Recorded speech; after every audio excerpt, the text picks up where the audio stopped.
지난 시간에도 같은 본문으로 말씀을 드렸습니다. 오늘은 변화된 사람이라는 제하에서 말씀을 전할 때 먼저 주님의 크신 은혜가 우리 모두에게 임하시기를 축원드립니다. 우리 사람은 태어나면서부터 성장을 시작하고 그 어느 시점에 들어가면 성장은 멈추고 노쇠에 가기 시작을 합니다. 성경은 이렇게 시간이 지나감으로써 오는 생리적, 물리적 변화를 참된 변화라고 하지를 않습니다.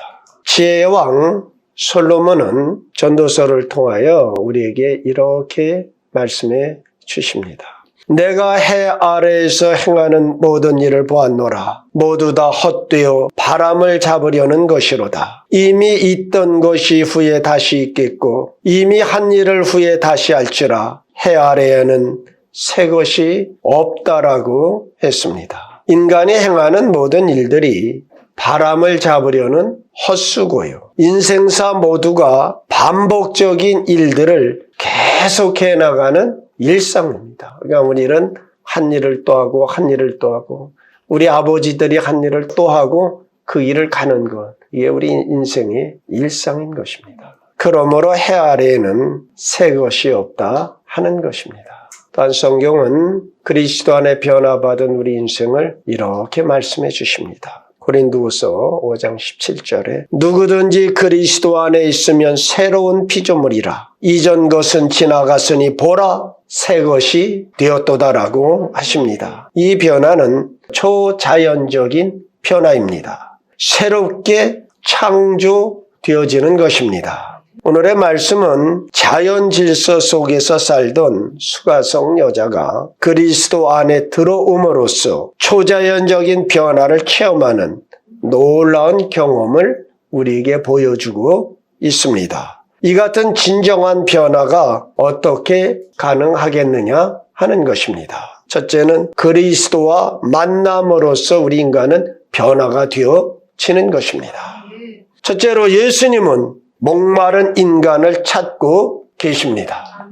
문제는 그것이죠. 목마름을 느끼지 못한다면 예수 안 찾죠. 그러니까 세상의 물로 만족하는 자는 예수를 찾지 않게 되는 것입니다. 오늘 우리의 세대를 한마디로 표현을 한다면 영적 고갈 상태가 극에 달한 세대라 할 수 있습니다. 하나님께서는 일찍이 아모스 선지자를 보내어 이렇게 경고의 말씀을 주셨습니다. 양식이 없어 주림이 아니요 물이 없어 가람이 아니요 여호와의 말씀을 듣지 못한 기갈이라고 하셨습니다. 오늘의 세대는 풍요 속의 빈곤이라 할 수 있습니다. 홍수가 나면 온 천지가 물이 넘쳐 있어도 마실 물이 없는 것과 마찬가지로 그 어느 시대보다 오늘 수많은 교회와 수많은 성경 공부가 가르쳐지고 있습니다.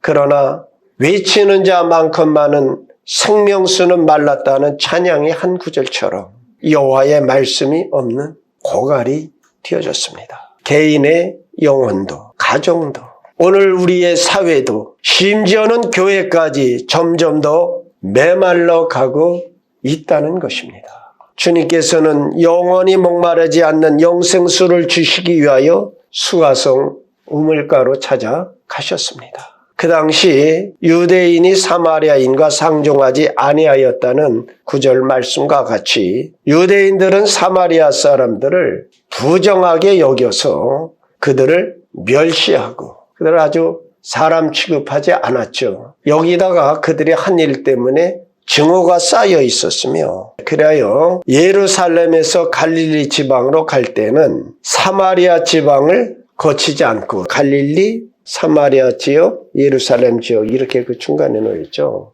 그래서 갈릴리 그쪽에서는 요단강을 건너서 오늘 요르단이죠. 그러니까 갓, 르벤, 므낫세 반지파가 있던 그 땅으로 돌아서 여리고 나루를 건너서 다시 여리고에서 예루살렘으로 올라갔습니다.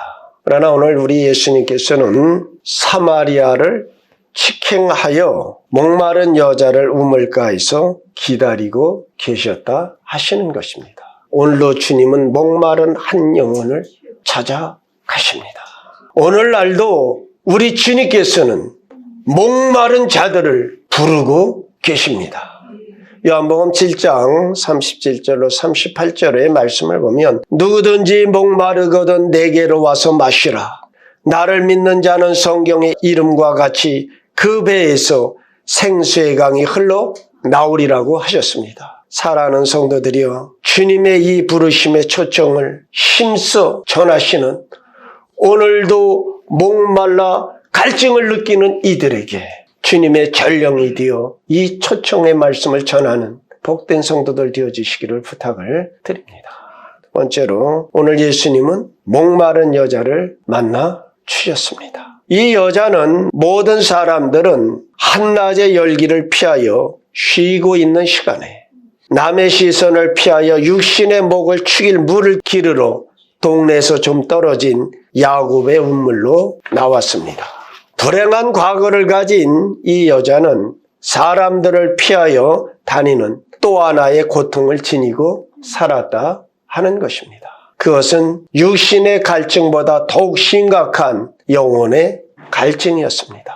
예수님께서는 이 여자의 영적 갈증을 치유하시기 위하여 육적 갈증에서 대화를 시작하셨습니다. 그런 오늘 우리들이 그런 것이요. 우리가 이 복음을 전하려면 우리가 만나는 그들의 말을, 그들의 필요를 들어주고 채워줄 줄 아는 안목이 있어야 합니다. 이 여자는 그 영적인 갈증을 해소하려고 발버둥치며 몸부림친 그러한 가련한 사람이었다 하는 것입니다. 그녀는 여러 종류의 물로 영혼의 해갈을 추구하였던 것 같습니다. 그녀는 예수님께서 내 남편을 데려오라고 말씀하실 때 내 남편은 없나이다라고 했습니다.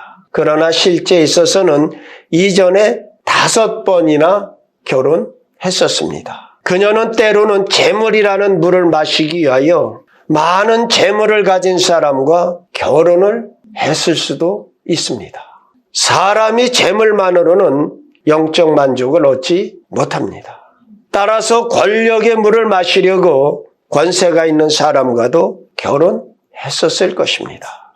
역시 권력으로도 영혼의 갈증을 해결하지 못하자 명예의 물, 건강의 물, 지식의 물, 쾌락의 물 등을 추구하며 정조도, 체면도, 위신도, 도덕도 다 제쳐두고 닥치는 대로 필요에 의해 결혼하고 또 이혼하고 자기의 마음 가는 대로 살았던 그런 여자였던 것 같습니다. 지금 함께 살고 있는 6번째 남자도 아내가 따로 있는 사람이었기에 함께 동거해도 자신의 남편이 아니었다 하는 것입니다. 결국 이 남자 저 남자 찾아 헤매였지만 영혼의 갈증은 더욱 심해졌을 뿐입니다. 그렇게 살다 보니 수치스러운 인간, 상처뿐인 삶, 손가락질 받는 부끄러운 존재가 되고 말았던 것입니다. 그런 삶을 살다 그날도 남의 눈을 피해 야곱의 우물에 왔을 때 일생일대의 가장 큰 변화를 추구할 수 있는 예수 그리스도 그분과 맞닥뜨린 것입니다. 오늘 저와 여러분에게도 예수 그리스도와 맞닥뜨리는 귀한 시간 되시기를 축원드립니다. 예수님께서 물을 좀 달라 하시면서 목마른 인생을 고쳐 주셨습니다. 셋째로 예수님께서는 이 여자에게 죄를 깨닫게 하여 주십니다. 이 여자는 자신의 부끄러운 남편의 이야기를 피하여 보려고 종교의 이야기를 시도합니다. 오늘날에도 주님께서는 내 남편을 데려오라고 우리 자신의 죄악을 지적하십니다. 이때가 우리 신앙의 위기입니다. 이 땅에 많은 사람들이 죄에 대한 지적을 받을 때 죄를 대면하고 하나님 앞에 통회와 자복을 하면 얼마나 귀하고 생명을 얻겠습니까? 그러나 대다수의 사람들은 자신의 죄를 지적받으며 통회 자복하지 않습니다. 여기서 어떻게 하느냐? 통회와 자복과 회개함으로 저 앞에 엎드리는 것이 아니라 종교 생활로 들어가고 맙니다. 죄를 대면하여 죄를 해결받지 못하고 주님을 바르게 영접하지 못하면 교회에 아무리 다녀도 형식적인 교인으로 종교 생활을 할 뿐이지 영혼의 해가를 가져오는 참된 신앙의 생활은 할 수가 없다 하는 것입니다. 이름 그대로 명목적인 그리스도인이 되어지고 마는 것입니다. 예수님을 영접하여 주의 영, 곧 성령께서 내주하시게 되어지면 곧 자신의 죄를 보게 되기 때문에 그러한 것입니다. 거룩한 영이 오시면 제일 먼저 하시는 일이 무엇입니까? 내가 죄인임을 알게 하시는 겁니다. 의에 대하여 죄에 대하여 성령님은 말씀하십니다. 사랑하는 성도들이여, 성령께서 나에게 이것을 깨닫게 하실 때마다 감추려 하지 마시고 드러내 겉으로 끌어내 예수께 아리오 해결 받으십시오. 예수 그리스도의 십자가와 용서와 죄에서의 자유는 맞물려 있습니다. 사랑하는 성도들이여, 참으로 회개하셨습니까? 두 번째, 변화된 사람은 그럼 어떻게 사느냐 하는 것입니다. 첫째는 다른 사람을 찾아가게 되어 있습니다. 이 여자는 자신의 죄를 지적하신 예수 그리스도에게 자신의 죄를 용서받자 크게 감격했습니다. 인생의 삶의 궤도가 바뀌었습니다. 피해 다니던 이웃 사람들에게 이 사건을 말하고 싶었습니다. 한낮의 더위를 피해 쉬고 있는 사람들에게 찾아갔습니다. 기독교는 찾아가는 종교입니다. 예수님께서도 우리를 찾아오신 것입니다. 계시록 3장 20절에서 라오디게아 교인들에게 이렇게 말씀하십니다. 볼지어다 내가 문 밖에 서서 두드리노니 누구든지 내 음성을 듣고 문을 열면 내가 그에게로 들어가 그와 더불어 먹고 그는 나와 더불어 먹으리라. 주님은 지금도 우리의 마음의 문을 녹화하고 계시고 수만만의 사람들에게 이미 특정받은 자들의 마음의 문을 두드리고 계십니다. 사랑하는 성도들이여, 우리의 문을 두드리시는 그분에게 우리의 마음의 문을 열고 영접하시고 나는 그분 안에 그분은 내 안에 동거하며 동락하며 동행하는 복된 인생들 다 되어지시고 이 복됨의 소식을 전하시기를 부탁드립니다. 변화된 사람은 또한 다른 사람들에게 예수님의 이야기를 하게 되어 있습니다. 사마리아 여자가 처음 본 예수님은 9절에 보면 사마리아 여자가 이르되 당신은 유대인으로서 어찌하여 사마리아 여자인 나에게 물을 달라 하나이까? 즉, 이 여자에게 예수님은 단순한 유대인이었습니다. 예수님과 대화를 통하여 그 12절, 13절을 보면 일이죠. 영혼의 생수를 주시는 야곱보다 더 큰 자로, 그리고 19절에 이르러서야 이렇게 말하죠. 여자가 이르되 주여 내가 보니 선지자로소이다. 자, 이것은 뭐예요? 네 남편이 5이 있었다는 자신이 행한 자기의 죄를 책망받았을 때, 지적받았을 때 한 것이 무엇이었다? 내가 보니 당신은 선지자로소이다. 여러분, 은혜의 길이, 생명의 길이 열린 겁니다. 오늘 우리는 우리의 죄를 지적받으면, 우리의 잘못된 것을 지적받으면 모욕받았다, 나를 비난했다. 이것이 뭐예요? 사탄이 영원히 우리를 붙잡고 안 놓는 것입니다. 여러분, 의식적으로라도 누구라도 내 죄를 지적하면 맞습니다 하고 지녁게 엎드리는, 내 죄를 고백하여 자유를 가질 수 있는 생명의 사람들로 나타나시기를 부탁을 드립니다. 그리고 이제 마침내는 영과 진리로 영혼의 갈증을 해결해 주시는 세상의 구주, 곧 그리스도로 압니다. 오늘 보면 29절에 보면 내가 행한 모든 일을 내게 말한 사람을 와서 보라. 이는 그리스도가 아니냐. 자, 요 짧은 시간 안에 아주 급속도로 이의 신앙이 자라나는 것을 우리는 볼 수가 있습니다. 이와 같이 인식의 세계가 바꾸게 된 간증의 이야기를 하고 있습니다.